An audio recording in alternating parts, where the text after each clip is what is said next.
तो मुझे बेचने के लिए मिसेस ने दिया नहीं, और हर्षद परमार में वो बार बार उसको टॉर्चर करता था, मतलब माइंड उसको वॉश करता था। तो मैं बोला एक काम करो, तो प्रॉपर्टी अपने देना ही है। तो क्या किया उसने, उजाला। ये कितने चालाक लोग हैं ये सोच सकते हैं। जिस आदमी ने अपना रातों का नींद खराब किया, घर के बर्तन धोए, घर के कपड़े धोए, ये सब काम करने के बाद इन्होंने अपना बिजनेस भी संभाला, अपने बाल बच्चे को संभाला, इतना करने के बाद आज इनको घर से बेदखल करने की साजिश जो रची जा रही है, क्यों? तो इसमें तो प्रशासन को ध्यान देना चाहिए यूसुफ भाई। दोस्तों नमस्कार। दोस्तों हर रोज कुछ न कुछ ऐसी घटनाएं, खबरें हम आपके सामने लाते रहते हैं। आज हमारे इस चैनल पे जो खबर है वो खबर नहीं तो एक परिवार की ऐसी दास्तान है जिसे सुनकर हर कोई स्तब्ध रह जाएगा। एक शख्स, एक व्यक्ति जो कई सालों से अपने परिवार को सींच रहा है, आज वही परिवार उसी को अगर परेशान करने लगे तो इंसान जाए तो जाए कहां। ऐसी कुछ कहानी हमारे साथ रवि गंगाराम सावंत जी है, इनकी ही हम बात कर रहे हैं। हमारे दाई तरफ बैठे हुए हैं और हमारे बाई तरफ जिनके हम कार्यालय पे इस समय मौजूद है, अहमद शेख जी है, जन जागृति फाउंडेशन के संस्थापक है, और इनके कार्यालय पे इन्होंने आज दाद मांगी। तब ये आए, हमने भी जब सुना, हालांकि ये शुरू करने से पहले आपको बता दूं, जो अभी बात करेंगे आगे वो फिलहाल एक तरफा बात है, और एक तरफा बात मैं कभी करता नहीं हूं। तो हम पहले ही अपना वीडियो शुरू करने के पहले ही मैं आह्वान करना चाहूंगा कि इस मामले के जो दूसरे पक्षकार है, अगर वो चाहे तो एनी टाइम मुझे कॉल कर सकते हैं। उनकी बात भी मैं सुनूंगा, उनकी बात भी मैं दिखाऊंगा, क्योंकि यहां मामला पारिवारिक है, और पारिवारिक मामला हो या कोई भी मामला हो, पत्रकारिता धर्म ये कहता है कि हमें एक पक्ष की नहीं सुननी है, न ही मैं कोई जज हूं कि फैसला सुना पाऊं। सिर्फ इनकी जो तकलीफें हैं, परेशानी है, उसको मैं दिखाने की कोशिश कर रहा हूं। इनके जबान से ये जो अभी बताएंगे वो आपको बताने की कोशिश कर रहा हूं। इसके लिए फिर से आह्वान करना चाहूंगा, जो सामने पक्ष है इनका ही अपना परिवार है, उनसे मेरा आह्वान रहेगा कि वो अगर चाहे, अपनी बात रखना चाहे, तो मुझे संपर्क कर सकते हैं। अब हम रुक करते हैं की तरफ। उसके पहले ये एक बताना जरूर चाहूंगा कि इनके परिवार में ये जो सब मामला सामने आ रहा है, उसके पीछे कहीं ना कहीं बड़ा कारण परिवार के अंदर दखलंदाजी आ रहा है, और दखलंदाजी किन कारणों से, किसकी वजह से है, उसका खुलासा तो खुद सावंत जी ही करेंगे। लेकिन इसमें कुछ राजनीतिक नाम भी सामने आ रहे हैं। तो राजनीतिक लोग अगर इस तरह से लोगों को परेशान करने लगे तो वो कहां तक उचित है, ये भी एक सवाल है। बढ़ते हैं। सावंत जी नमस्कार। सावंत जी, हम आपसे काफी देर तक बातचीत कर रहे थे और हमने इंट्रोडक्शन दिया, आपकी कुछ घरेलू परेशानियां हैं। परेशानी क्या विषय है, बताइए। मैं वसई में रहता हूँ, सन सिटी में। मेरा नाम रवि गंगाराम सावंत। मैं 7 तारीख से 11 तारीख से मैं घर के बाहर हूँ। घर के बाहर मतलब किसी और के घर के बाहर या अपने ही घर? हाँ, मेरे घर से बाहर हूँ। ये पॉइंट नोट कीजिएगा, एक इंसान जिसने अपना घर खुद बनाया वो खुद अपने घर से बाहर है जी। मैं गांव गया था 7 तारीख को, 7 दिसंबर को। मैं रात को 11 तारीख को रात को 11:15 बजे आया, घर पे आया। तो मैं घर पे बैग रखा और मेरे से झगड़ा करने लगे मिसेस और लड़का। तो घर में रहने का ना, ऐसा वैसा गाली गलौज चालू किया। तो मैंने पुलिस स्टेशन में गया, मानिकपुर पुलिस स्टेशन में गया।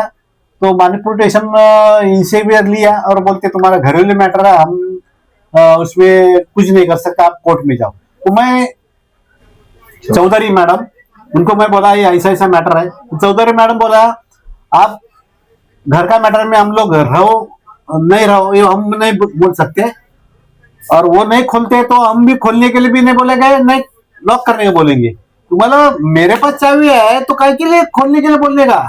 उनको अंदर का कड़ी लगाता है, वो कड़ी मत लगाओ तो वो खोल के जाऊंगा, मेरे पास चाबी है। तो बोलते हम कुछ नहीं बोलेंगे, इसके बाद आप चौकी में आना भी नहीं। आपकी एज जिसका जिक्र किया जाना बहुत जरूरी है, क्योंकि आपकी शक्ल से ही दिखाई देता है कि आप कोई नौजवान नहीं है, करीब करीब 60 के आसपास की आपकी उम्र होगी।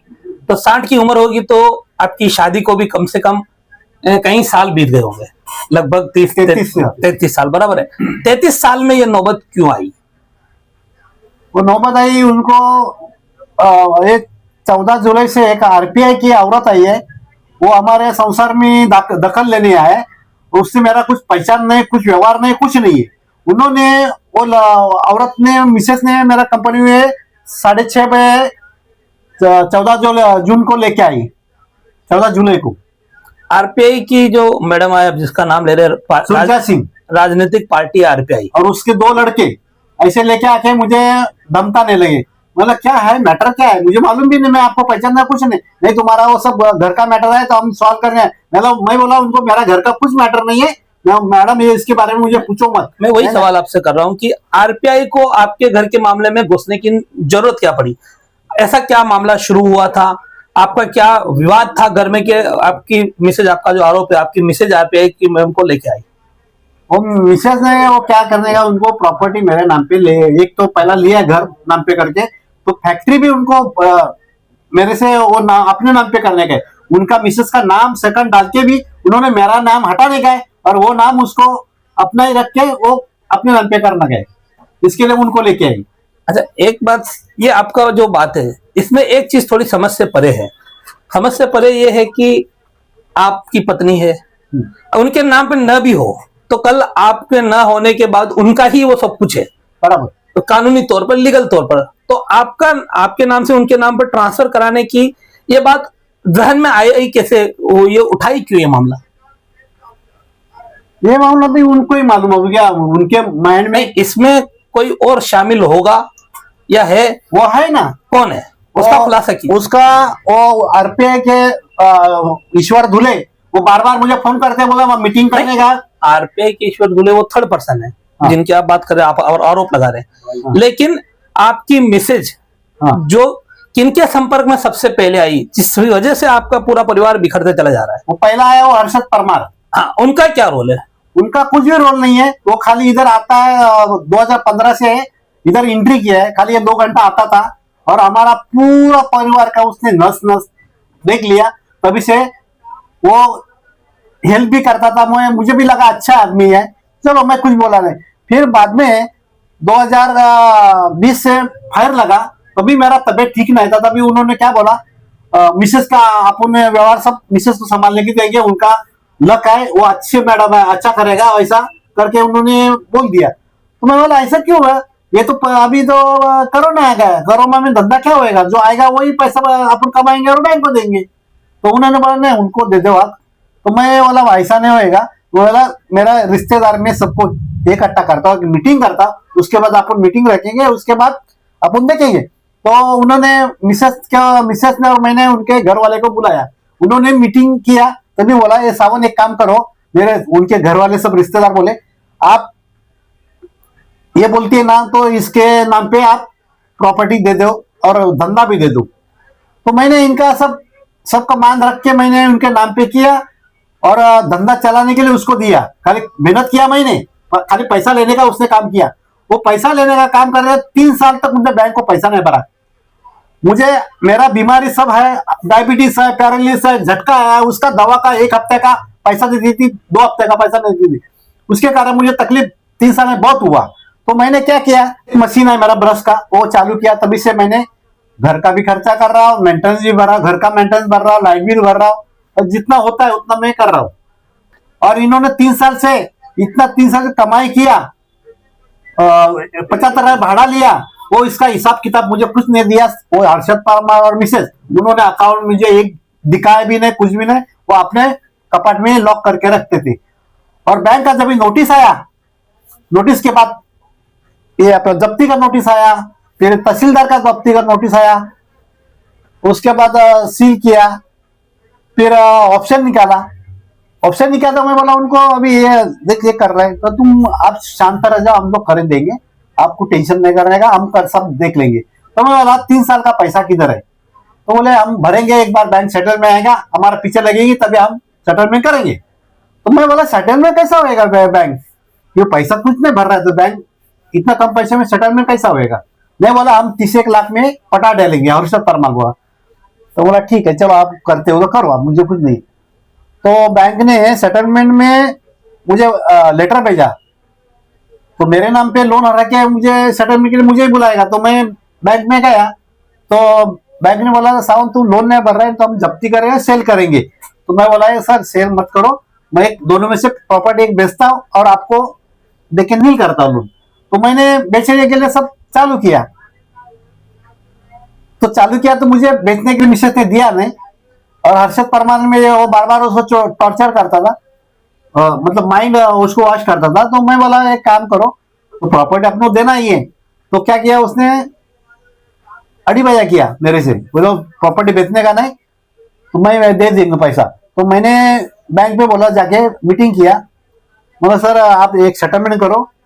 और तो आप अभी कैमरे पर आरोप लगा रहे हो और आपका पारिवारिक मामला है, आपने कुछ दस्तावेज भी शो किए कि आप इस मामले को जो प्रशासनिक अमलों में सरकारी कार्यालय में पुलिस तक में आपने शिकायतें की, वहां से आपको क्या मदद मिली और जो बीच का जो शख्स है उसके खिलाफ आपकी क्या मांग क्या है? मुझे मांग ये है कि किधर के रुकना चाहिए था, वो उसके लिए मैं आया, मुझे न्याय मिलना चाहिए बस। तो आपको क्या आपकी गुहार सुनी नहीं जा रही?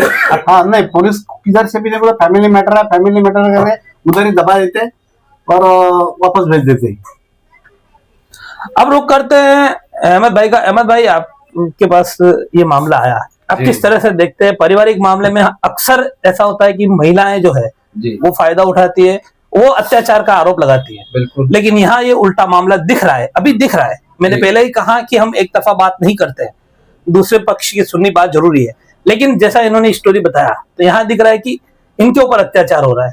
तो क्या कहना चाहेंगे आप, कहाँ इसको मामले को किस तरह से देखते हैं, इसमें क्या आपको मांग करना चाहेंगे प्रशासन? सबसे पहले तो मैं आपका शुक्रिया अदा करूंगा कि हमारे एक आवाज पे आप हमारे कार्यालय आ गए और हमने जो मसला देखा तो मैंने आपको बुलाया, क्योंकि आप खुद ही देख सकते हैं इतने पेपर है, इतनी जगह अर्जी लगाने के बाद, इतनी जगह गुहार लगाने के बाद इनकी फरियाद सुनी नहीं जा रही है। तो अब पंच की जरूरत है, हम लोग तो पंच का ही काम करते हैं। हम लोग कोर्ट नहीं है, पुलिस स्टेशन नहीं है कि हम किसी को दबाएंगे मारेंगे। हम तो पंच का काम करेंगे, दोनों पार्टी को बिठा के बात करेंगे। पहली पार्टी आई है हमारे पास तो हम उनकी सारी बात सुन ले रहे हैं। तो मैंने ये सोचा कि भाई इनकी बात जब इतनी जगह सुनवाई नहीं हो पाई तो हम क्या किस चीज के मूल्य है, इसीलिए हमको आपका सहारा लेना पड़ रहा है कि ताकि आपकी बात लोग सुने, लोगों तक जाए ये मैसेज, तो कुछ शर्म आए उन लोगों को जो इस विभाग से जुड़े हैं, जो इनको इंसाफ नहीं दे रहे। अब मुझे ये बताइए, इनके ऊपर 498 का केस डाला 2024 में, इनसे प्रॉपर्टी लिखा 2023 में डाला केस, 498 का 2024 में केस डाला है। 24 में रजिस्ट्रेशन किया है घर। हाँ 24 में घर रजिस्ट्रेशन कराने के बाद 2025 में इनको मार्च में ये केस डाला है। तो ये कितने चालाक लोग हैं ये सोच सकते हैं। आज इनको घर से बेदखल करने की साजिश जो रची जा रही है, क्यों? तो इस पे तो प्रशासन को ध्यान देना चाहिए यूसुफ भाई। आपको नहीं लगता ये एकदम से नहीं हुआ है, ये माइंड वॉश किया गया है? एक सोची समझी, तो बोल रहा हूं 33 साल से जो लोग परिवार में साथ रह रहे हैं, अचानक से चंद सालों में पैसों के लिए या कोई इस तरह से करेगा, ये बात गले उतरती नहीं है। बिल्कुल नहीं उतरती है। यही तो मैं कहना चाहता हूँ कि इसमें तीसरा कोई घुसा नहीं। जो 32-33 साल इनकी शादी को हो गया, इतने साल इन्होंने बहुत अच्छे से गुजारा, ये चंद महीनों में ऐसा क्या हो गया जो इनको घर से बेदखल करना चाहते हो लोग? और एक सवाल प्रशासन से है जी, जैसा इन्होंने भी बार बार आरोप लगाया, प्रशासन ये कहता है कि पारिवारिक मामला है, तो ठीक है इनका पारिवारिक मामला है, पुलिस उसमें इन्वॉल्व नहीं होना चाहती, ना हो। लेकिन जो बाहरी लोग इन्वॉल्व हो रहे हैं उनको पुलिस का काम नहीं होता, सबक देना चाहिए उनको, तो सबक सिखाना चाहिए कि इनके पारिवारिक मामले में मतलब जब पुलिस नहीं जा सकती तो तीसरा क्यों आ सकता है? तो यहाँ पे कुछ गड़बड़ लगता है। बिल्कुल गड़बड़ लगता है। इसमें तीसरे किसी की चाल है जो उनको भड़का रहा है या उनसे लालच कर रहा है। तो मैं तो यही बोलूंगा प्रशासन से और जो भी इससे जुड़े हुए डिपार्टमेंट है उनसे करूंगा, मेरा हाथ जोड़ के विनती है कि इस बेचारे को इंसाफ दिलाओ। इनकी उम्र हो गई 60 साल लगभग और ये है बीमार, तो इनका देखभाल तीसरा कोई नहीं करेगा, इनके औलाद के सिवा, इनकी घर के लोगों के सिवा। तो इनको इंसाफ मिलनी चाहिए, ये मेरी गुहार है सभी से। खत्म करते हैं उसके पहले फिर वही आपने उम्र की बात कही, तो मैं यही फिर से दोहरा रहा हूं जो मैं आगे कह चुका हूं कि जब इनको भगवान अल्लाह बहुत लंबी उम्र दे, लेकिन खुदा ना खास्ता कल इनके साथ कुछ होता है तो इनका जो है वो अपने आप इनके परिवार का ही है। उसके बावजूद की प्रॉपर्टी औलाद की होती है, उसके बावजूद षड्यंत्र करके जी। उससे बेदखल इनको करके ऐसा किया जा रहा है, तो क्या ये नैतिक तौर पर सही क्या? बिल्कुल सही नहीं है। मैं तो कभी भी इसको मानूंगा नहीं। मैं तो यही बोलूंगा कि ये जो कर रहा है वो सरासर गलत कर रहा है, किसी के घर में फूट डालने की कोशिश कर रहा है कुछ चंद पैसों के लालच में। मैं तो यही कहूंगा कि ऐसा ना करे, किसी का घर ना तोड़े, बस। ठीक है, आज की मुलाकात यहीं खत्म करते हैं। मैंने शुरू में भी कहा और अंत में भी कह रहा हूं, मैं इनकी बातों को 100% सच साबित नहीं कर रहा हूं, न ही इनकी बातों को झुठला रहा हूं, लेकिन मैं आह्वान फिर से करना चाहूंगा, जो सामने वाला पक्ष है, दूसरा पक्ष है, वो भी अपनी बात चाहे तो हमारे चैनल पर आकर रखे। उनकी बात भी हम जो है उनके आपके सामने रखेंगे, लेकिन सवाल जो पैदा होंगे वो सवाल तो करेंगे, और सवाल करना ही हमारा काम है, हमारा धर्म है। हमारे सवाल रहेंगे, उनको जवाब वो देंगे, और हम चाहेंगे कि वो आए, अपनी बात रखे, हम उसके लिए तैयार हैं। और चाहे अगर दोनों ही एक साथ भी हमारे प्लेटफॉर्म पर फिर से आना चाहे तब भी हम तैयार है, लेकिन वहां कुछ विवाद जैसा मामला हो सकता है और हम विवाद कतई पसंद नहीं करते हैं। इसके लिए हम ये चाहेंगे कि आप सेपरेट आओ और अपनी बात रखो। हम ये जो पूरा मामला है उस पर अपनी सफाई दो, हम आपकी बात को रखने के लिए तैयार है। फिलहाल आज की मुलाकात यहीं पे खत्म करते हैं। नमस्कार, जय हिंद, जय महाराष्ट्र। हमारे चैनल सैफ न्यूज लाइव पर अपने व्यापार और सेवा से संबंधित विज्ञापन प्रसारण हेतु दिए गए मोबाइल नंबर पर संपर्क करें।